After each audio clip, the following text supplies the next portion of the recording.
All right, everybody.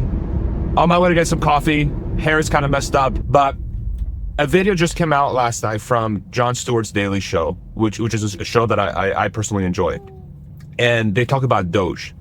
And the reason why I find this very fascinating is I think if Elon Musk actually went on Jon Stewart's Daily Show and talked about DOGE for an hour, Jon Stewart and Elon Musk, the amount of headway and the amount of progress we would make as a country to actually get a lot of these things codified and actually propagate through the entirety of the United States, not just at the federal level, not just at the executive branch, but through Congress, through all the state, through all the local governments, I think it would go a really, really, really long way.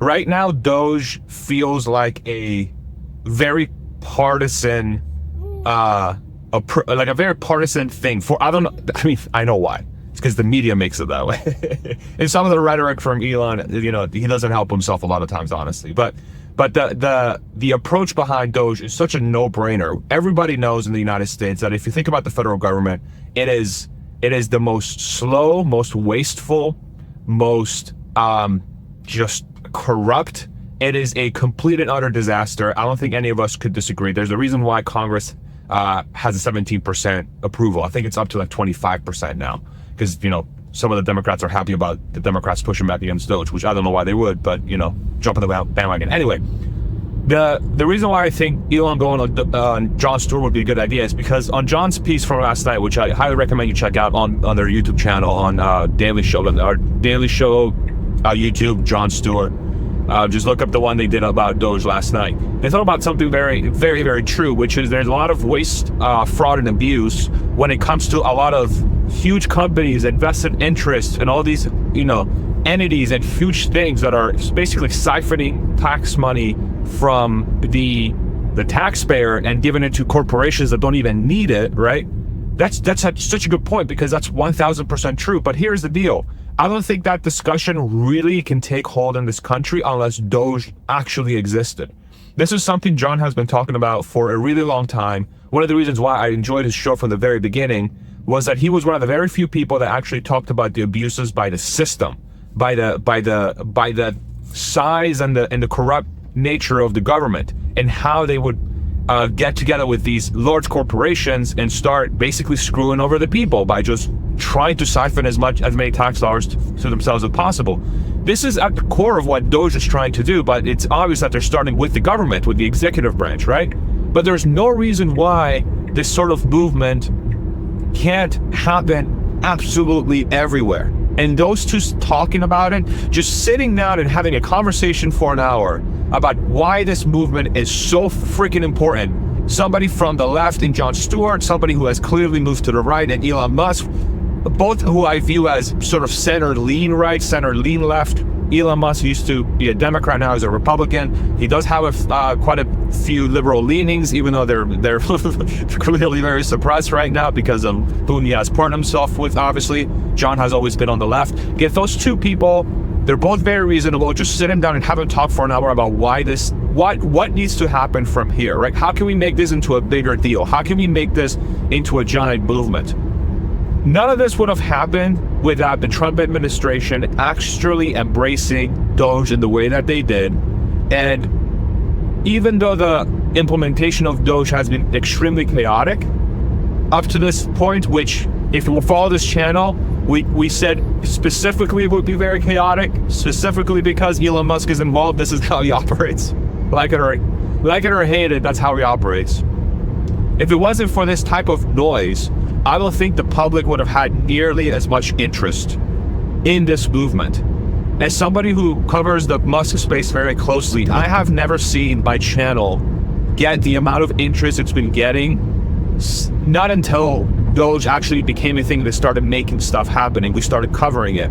My audience is like, 2 to 3 times bigger, 4 times bigger than it usually is, because of the attention that this thing has brought. And if you go on independent media, left-leaning media, right-leaning media, center media, mainstream media, go on any media piece, it's dominated by Trump, Elon, and DOGE. Very few other things are talked about. This is something that I do often just to understand what the media landscape looks like. I'm in media, I have to know this, right? I would encourage you to go out there, the amount of attention on this is unbelievable. It's something like that, where those two can sit together and talk. It's going to be such a huge deal. It's going to be such a huge deal. It's going to help clear up a lot of the noise too. There's so much noise around the DOGE and Elon and, oh my God, he's going to go into Social Security and steal your money. He's going to go into the Treasury and steal our money. Like, some of the protests that I've been watching happening around the country.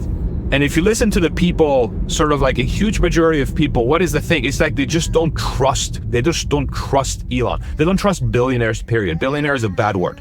For a lot of people, like it or leave it, it's a bad word. I don't personally understand it, but it's a bad word.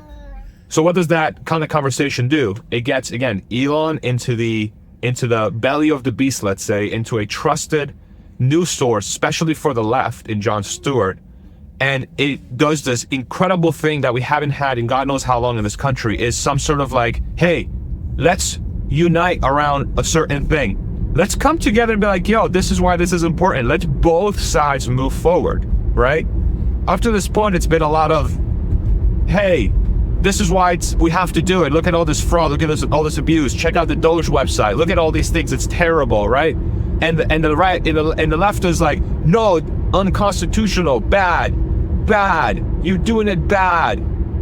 How dare you go do that? Why are you laying off people in the federal government? Which, I mean, I'm sad to say, one of the least efficient places on the planet. Anybody who works for the government can tell you this, okay? They're like, bad, this is bad, stop it. Wrong, it's good. It's good, you just don't like who's doing it because you don't trust them, right? And as somebody who's followed Elon for a long time, I need to be proven that he is doing this for the wrong reasons, right? Having watched his arc with SpaceX, Tesla, Neuralink, XAI, Boring Company, just list it all. Since 2012, since December of 2012, I've been following this individual. Somebody needs to prove to me that this is being done in a malicious manner, because every single time that he specifically has been involved in something, specifically around business and now with the public service, in the end, the people that win the most are his customers and his investors. If you own a Tesla product, if you own a Starlink, if you have Neuralink in your brain, we've spoken with Nolan, who was the first person with the Neuralink implant. His products and the way he runs the business is obviously tailored to please the customer. This is an obvious thing. It's extremely obvious. But ever since he started his foray in politics, it has been muddled tremendously. It has been bastardized, I guess is the best way I could put it. It has taken the sheen off of that reality, right? And some of it is Elon's fault. Some of it is Elon's rhetoric. Some of it is Elon's sort of like, he focuses on these things that are obviously fucked up, excuse my French, but then he digs himself into a massive hole by just going so hard into it. And then it ends up causing chaos, and then, more people dislike him or whatever. Listen, if I'm Elon's PR person, I'm telling him, go on Jon Stewart. If I'm Daily Show, I of course have him on, because this guy's going to it's going to be the biggest show ever. For sure. It's going to be the biggest show ever. They'll get the biggest numbers. With today's political sort of landscape and everything that's going on with Trump and DOGE and Elon and everything, and the amount of attention and eyes that's on that thing, and the fact that the conversations around it have never been louder, because now that you've drawn the attention away from legacy media, you put it in independent media. Jon Stewart, I view as an independent media person, and I view him as independent for a long time because he has been able to talk about things that are against the grain, right? This is the absolute perfect marriage. So if you're watching this for whatever reason, go on Jon Stewart for an hour, be transparent, talk about what DOGE is doing in detail. Jon, ask the questions that you always ask, be tough, be honest, and let's just find the thing. Let's just find the thing that all of us know exists and push this fucking thing forward instead of trying to make it into a partisan issue. Let's come together and figure out how to move it forward. It's obviously important. If you follow the channel, I'm personally a huge fan of DOGE, and I'm so happy that it's bringing the disruption that the federal government needs. It needs disruption. But imagine how much further it could go if you bring both sides together and make this thing stick throughout the entirety of the government. Not just federal, but everywhere. Get the fraud, waste, and abuse out of the system everywhere, with corporations, with special interests, with lobbyists, with the bureaucracy, with everybody. Get the government to be super responsive to the people, and we can do that by having long-form, honest discussions with people from two sides of the spectrum coming together and talking about the stuff that actually matters. This is the perfect opportunity. The perfect opportunity. Thank you for watching. The car was driving the whole time. Tesla Model Y, FSD, the best. That's what I'm talking about. Elon makes the best shit. He knows how to make good shit. The best, okay? Now, let's get the public behind him, and he needs to get in front of the lines then, face the music, so that we can actually move forward together as a country. Okay. Love you. We're at the coffee shop. I'm gonna get a latte. Probably vanilla and hazelnut. Yeah. Bye.